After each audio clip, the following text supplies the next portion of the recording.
What's up everybody, this is Danny and welcome to another heated smartphone comparison, this time between the iPhone 10 and the Huawei Mate 10 Pro.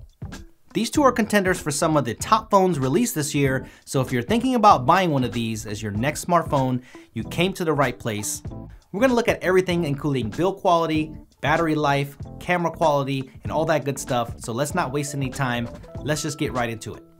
When it comes to design, they both have a glass back and metal frame build, but the iPhone 10 uses stainless steel, so it's a little bit more scratch prone, but they both look and feel very premium, extremely solid.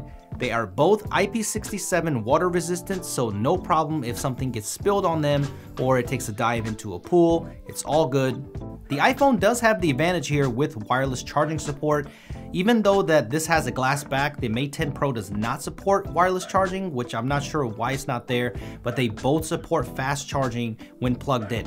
There is a disadvantage to the iPhone because you don't get what you need for fast charging out of the box. You have to buy some extra accessories, but the Mate 10 Pro, you get everything that you need in the box.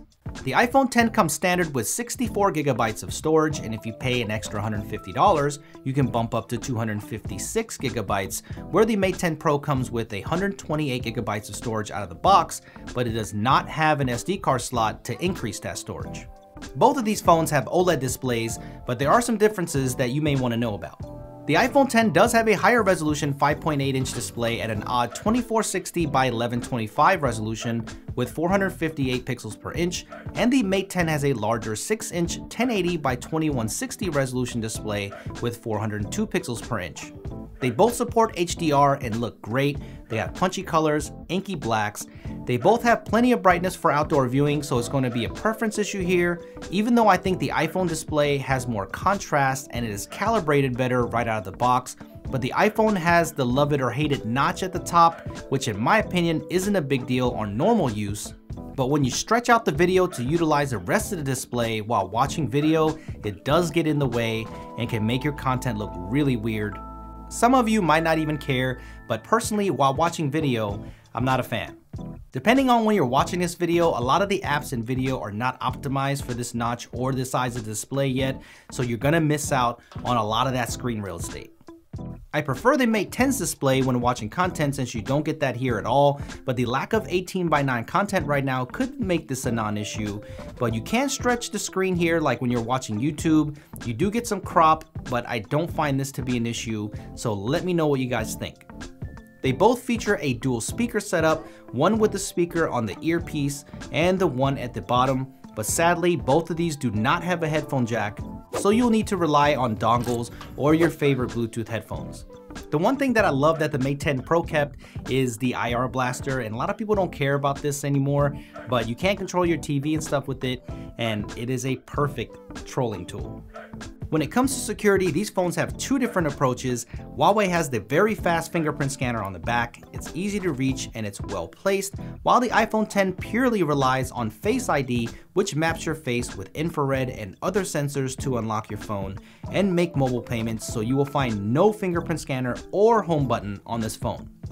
As crazy as Face ID sounds, it actually works really well. It works in the dark, it's pretty reliable. The only thing is that I wish it was a smidge faster. If it was just like a split second faster, I think it'd be a little bit nicer, but I can't lie, I do miss Touch ID.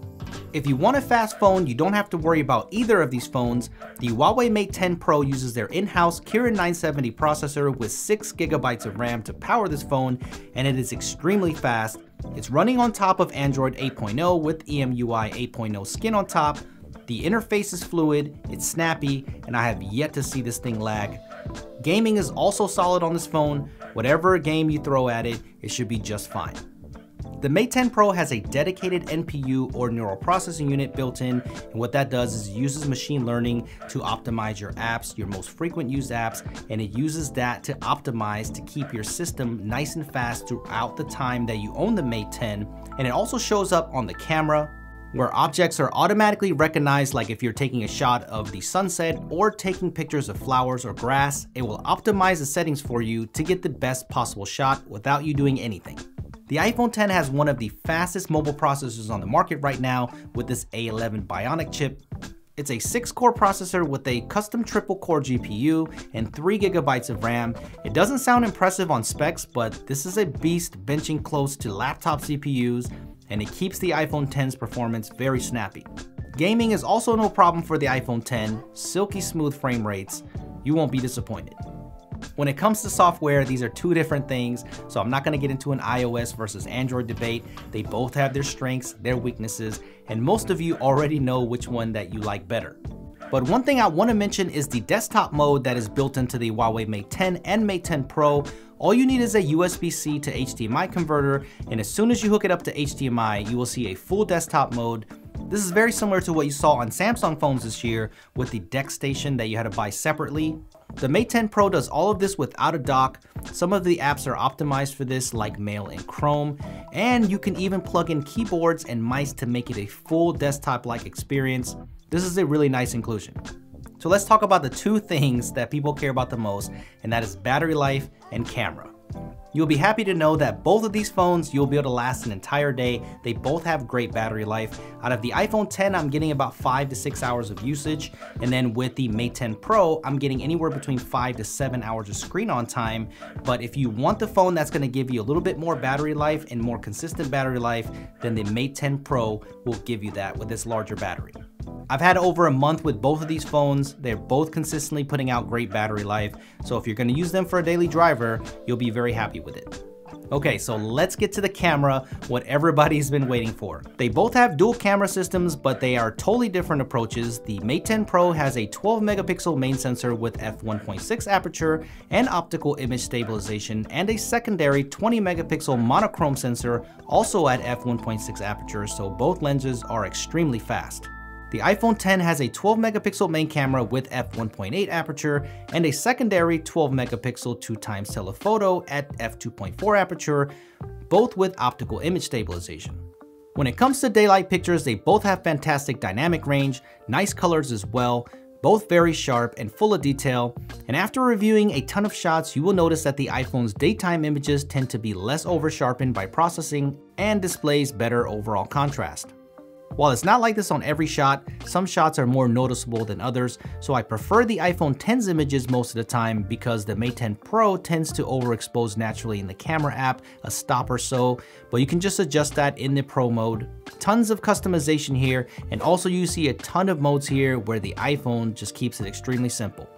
Portrait mode on both aren't the best. They both have their faults with edge detection, but I do prefer the colors most of the time off of the iPhone. I feel the exposure is better with better skin colors, but the depth of field is better represented with the Mate 10 Pro in my opinion. The new iPhones do have portrait lighting modes. You can simulate different lighting conditions after the shot. It doesn't work all the time, but when it does, it can be awesome, especially the stage light and stage light mono modes. The low light shots is where things start to turn around a little bit. I noticed that there's better dynamic range on most shots.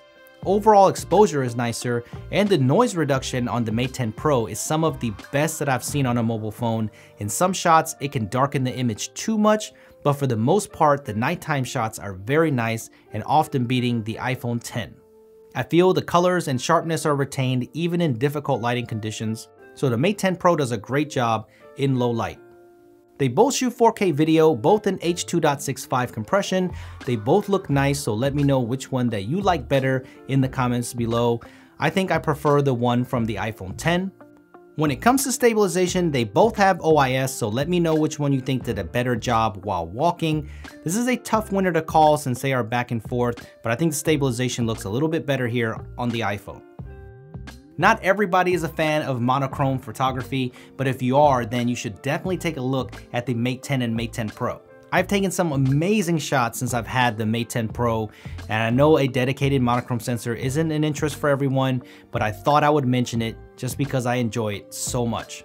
So what do you guys think? Which phone do you like better? Let me know in the comment section below. I'm very curious, and if you want to know my opinion, then I feel like that this is a what's the best phone overall versus what is the best value overall. The iPhone X is one of the most expensive phones out there, and I feel like the Mate 10 does a great job of keeping up even at a lower price point. They both have premium builds, both have great displays, both have great battery life, and both are water resistant, But when it comes down to it, I feel like the iPhone 10 has the more consistent camera, so that's really important for me when it comes to a daily driver. So I would pick the iPhone 10 as a daily driver, but not saying that the Mate 10 Pro has a bad camera whatsoever.